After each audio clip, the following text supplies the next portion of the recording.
बच्चों, तो हम कल पढ़ रहे थे गद्य पाठ 5 एक कहानी है अभी। और इसमें हमने इतना पढ़ लिया था कि जो लेखिका है मन्नू भंडारी, वो उन्होंने अपने जीवन के बारे में लिखा है, लेकिन इसको उन्होंने आत्मकथा भी नहीं कहा है, क्योंकि आत्मकथा की जो विशेषता होती है कि सिलसिलेवार यानी एक के बाद एक चीज़ें लिखी होती है, वैसी भी नहीं लिखी है।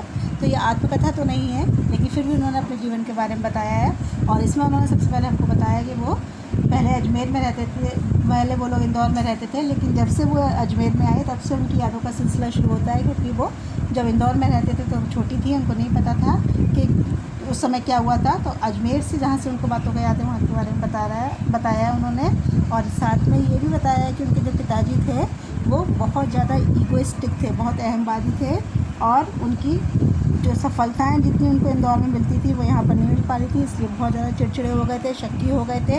ये सारी बातें उन्होंने अपने पिताजी के व्यक्तित्व की विशेषताओं के सब बारे में बताया है। चलिए हम आगे पढ़ेंगे अब। पर यह पितृगाथा मैं इसलिए नहीं गा रही कि मुझे उनका गौरव गान करना है। तो लेखिका कह रही है कि पितृगाथा यानी पिताजी की विशेषताओं के बारे में मैं आपको इसलिए नहीं बता रही हूँ कि मुझे उनका गौरव गान करना है, यानी आप लोगों को उनकी विशेषताओं से परिचित कराना है, बल्कि मैं तो यह देखना चाहती हूँ कि उनके व्यक्तित्व की कौन सी खूबी और खामियाँ मेरे व्यक्तित्व में के ताने बाने में गुथी हुई हैं। कह रही हैं कि मैं आपको इसलिए बता रही हूँ क्योंकि जब आप मेरे बारे में पढ़ेंगे तो आपको ये बात अच्छी तरह से समझ में आ जाए कि उनकी व्यक्तित्व की, उनकी पर्सनालिटी की वो कौन कौन सी खूबियाँ हैं या वो कौन कौन सी खामियाँ हैं। खूबी यानी विशेषताएँ, गुण, और खामियाँ यानी अवगुण। तो उनकी व्यक्तित्व के कौन कौन से गुण और अवगुण मेरे व्यक्तित्व के ताने बाने में गुथे हुए हैं। ताना बाना आप लोग समझते होंगे शायद। कपड़ा जब बुनता है तो उसमें दो तरह के धागे चलते हैं, एक जो सीधा चलता है उसको कहते हैं ताना, और जो उल्टा ऐसे चलता है आड़ा उसको कहते हैं बाना। तो उस दोनों को मिलाकर ही कपड़ा बनता है। और जब कपड़ा बन जाता है तो इतनी बुरी तरह से ताने और बाना मिल जाता है उसमें कि आप पता नहीं लगा सकते कि कौन सा इसमें से ताना है और कौन सा बाना है, यानी कौन सी जो उसकी धागा है वो लेंथ वाइज है और कौन सा विड्थ वाइज है। तो बिल्कुल घुल जाता है, वो मिल जाता है। तो वो ये कह रही हैं कि आपको ये पता चले कि उनकी व्यक्तित्व की कौन सी विशेषताएं हैं जो मेरे अंदर बिल्कुल ऐसे शामिल हो गई हैं, जैसे कि कपड़े में ताने और बाना का धागा गुथा रहता है, या कि अनजाने अनचाहे कि ये उनके व्यवहार ने मेरे भीतर किन ग्रंथियों को जन्म दे दिया। और मैं आपको ये भी बताना चाह रही हूँ कि अनजाने अनचाहे, अनजाने मतलब पता नहीं कब, अनचाहे मतलब ना चाहते हुए भी जो मेरे पिताजी का व्यवहार था वो मेरे भीतर कब समा गया और मेरे अंदर किन ग्रंथियों को, ग्रंथि मतलब इन्फीरियरिटी कॉम्प्लेक्स जो होता है वो उसने कैसे मेरे व्यक्तित्व के अंदर उस ग्रंथि को जन्म दे दिया। मैं काली हूँ, बचपन से मैं दुबली और मरियल भी थी। लेखिका अपने बारे में बताते हुए कह रही हैं कि मैं काली हूँ यानी मैं गोरी नहीं हूँ, मेरा रंग सांवला है, और बचपन में तो मैं और ज़्यादा दुबली और मरियल यानी बहुत ज़्यादा कमज़ोर थी। गोरा रंग पिताजी की कमज़ोरी थी। सो बचपन में मुझसे 2 साल बड़ी, खूब गोरी, स्वस्थ और हंसमुख बहन सुशीला से हर बात में तुलना और फिर उसकी प्रशंसा नहीं क्या मेरे भीतर ऐसे गहरे हीन भाव की ग्रंथि पैदा नहीं कर दी कि नाम, सम्मान और प्रतिष्ठा पाने के बावजूद अब तक मैं उससे उबर नहीं पाई।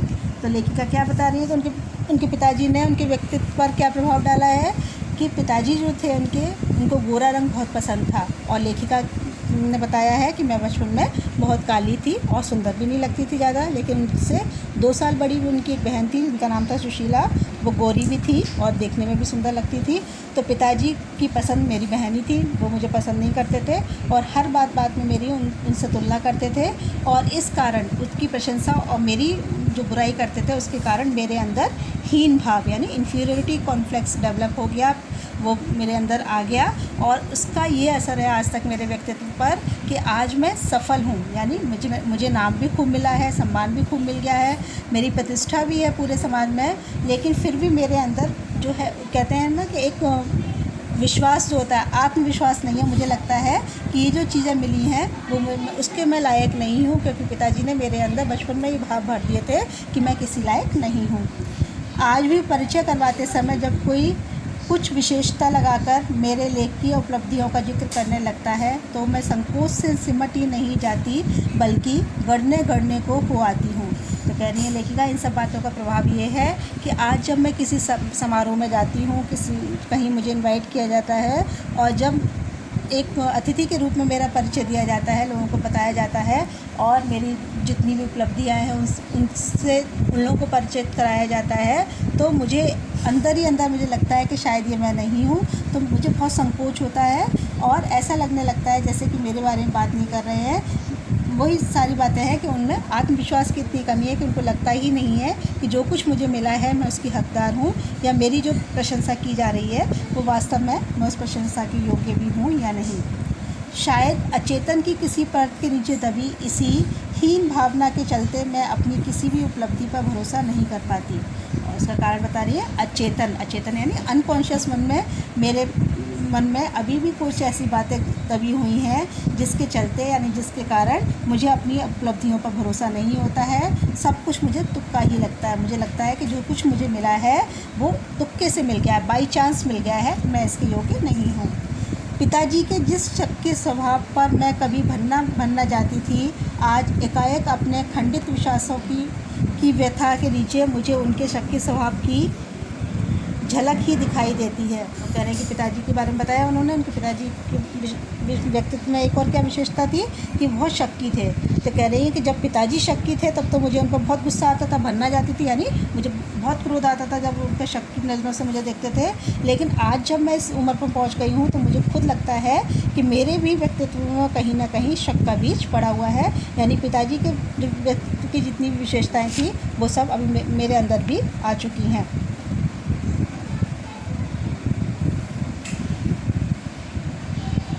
बहुत अपनों के हाथों विश्वासघात की गहरी व्यथा से उपजा शक, और ये शक क्यों है? क्योंकि अपनों के हाथों ही विश्वासघात जैसे पिताजी ने खाया था, मुझे भी कुछ ऐसा मेरे साथ भी हो चुका है। होश संभालने के बाद से ही जिन पिताजी से किसी न किसी बात पर हमेशा मेरी टक्कर ही चलती रही, वे तो न जाने कितने रूपों में मुझ में हैं, कहीं कुंठाओं के रूप में, कहीं प्रतिक्रिया के रूप में, तो कहीं प्रतिछाया के रूप में। कह रहे हैं जो पिताजी जिनसे कि मैं हमेशा टक्कर लेती थी, यानी जब से मैंने होश संभाला, और मेरे जो भाई बहन थे वो तो उनकी बातों को मान लेते थे, लेकिन मैं पिताजी की बातों पर बहुत क्रोधित होती थी, उनसे मेरी टकरार हो ही जाती थी। लेकिन आज उनके व्यक्तित्व के सारे गुण या आप गुण भी कह सकते हैं, वो सब मुझ में है। कहीं तो वो गुण कुंठा के रूप में है, यानी अंदर ही अंदर कुड़न होती है मुझे उनसे, कहीं प्रतिक्रिया के रूप में, यानी जब सामने वाला कुछ कहता है तो मैं उसका रिएक्ट करती हूँ, वो बिल्कुल पिताजी की तरह हो गया है, और कहीं प्रतिछाया यानी उनका रिफ्लेक्शन के रूप में है। तो जैसे कहते हैं कि बच्चे जो होते हैं माता पिता की परछाई होते हैं, वही बात यहाँ लेखिका कह रही हैं कि पिताजी उस समय मुझे उन पर गुस्सा आता था, लेकिन आज मैं अपने व्यक्तित्व का विश्लेषण करती हूँ, अपने व्यक्तित्व में झांक कर देखती हूँ, तो मुझे लगता है कि वो तो मुझे कितने रूप में मेरे पिताजी मेरे अंदर समाये हुए हैं। केवल बाहरी भिन्नता के आधार पर अपनी परंपरा और पीढ़ियों को नकारने वालों को क्या सचमुच इस बात का बिल्कुल एहसास नहीं होता कि उनका आसन्न अतीत किस कदर उनके भीतर जड़ जमाए बैठा रहता है। कह रही हैं लेखिका कि ये बात तो हम सब पर ही लागू होती है कि हम चाहे भले ही अपनी नई पीढ़ी के अपने आप को दिखाएं और कितना भी अपने आप को हम सोचने के हम मॉडर्न हो गए हैं, लेकिन फिर भी जो आसन्न अतीत होता है, आसन्न मतलब होता है जस्ट नाउ, थोड़े दिन पहले गुजरा हुआ, तो हमारा जो अतीत है हम सबका, वो कहीं ना कहीं हमारे अंदर जड़े जमाए बैठा ही रहता है। यानी हम अपने अतीत की छाया से कभी भी अलग नहीं हो सकते हैं, भले ही वो अच्छा रहा हो, भले ही बुरा रहा हो, हम उससे उस समय कितनी भी नफ़रत करते हों, कितना भी उसको पसंद करते हों, लेकिन आज भी हमारा जो कुछ भी है वो अतीत के कारण ही है, यानी वो हमारे अंदर जड़े जमाए बैठा ही रहता है। समय का प्रवाह भले ही हमें दूसरी दिशाओं में बहा कर ले जाए, स्थितियों का दबाव भले ही हमारा रूप बदल दे, हमें पूरी तरह उससे मुक्त तो नहीं कर सकता।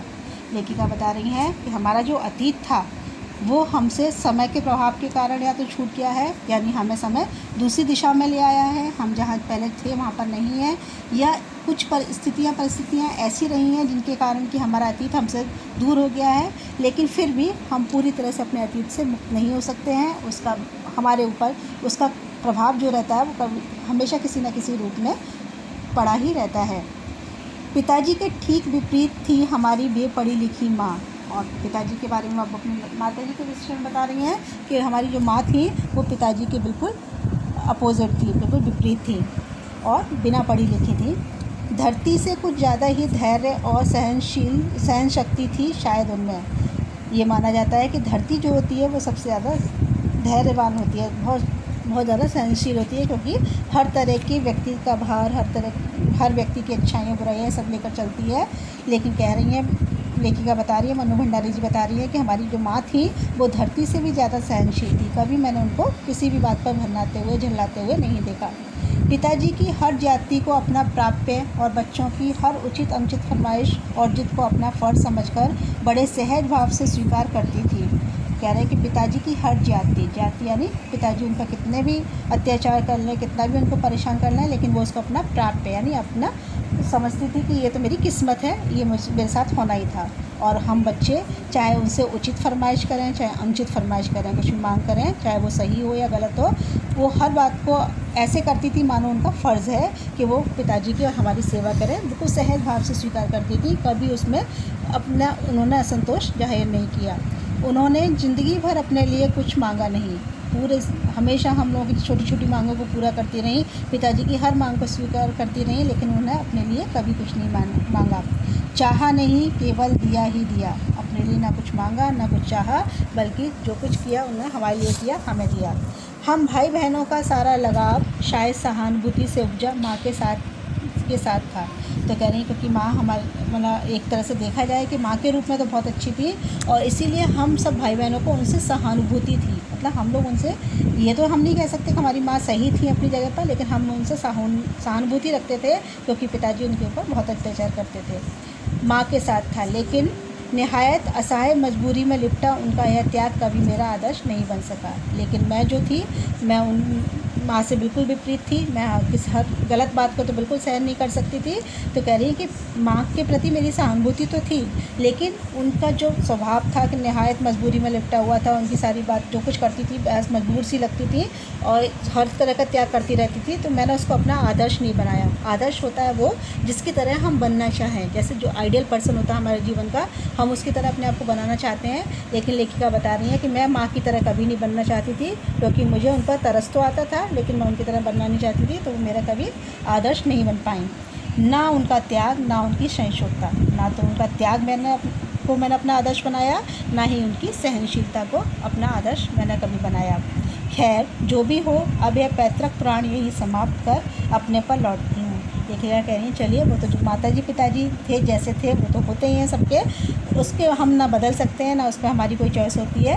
अब मैं माता पिता की पुराण यानी माता पिता की गाथा यहीं पे ख़त्म कर अपने बारे में कुछ बताना चाहती हूँ। चलिए बच्चों, इसके आगे का हम अगले वीडियो में पढ़ेंगे। आप इतना पढ़िए।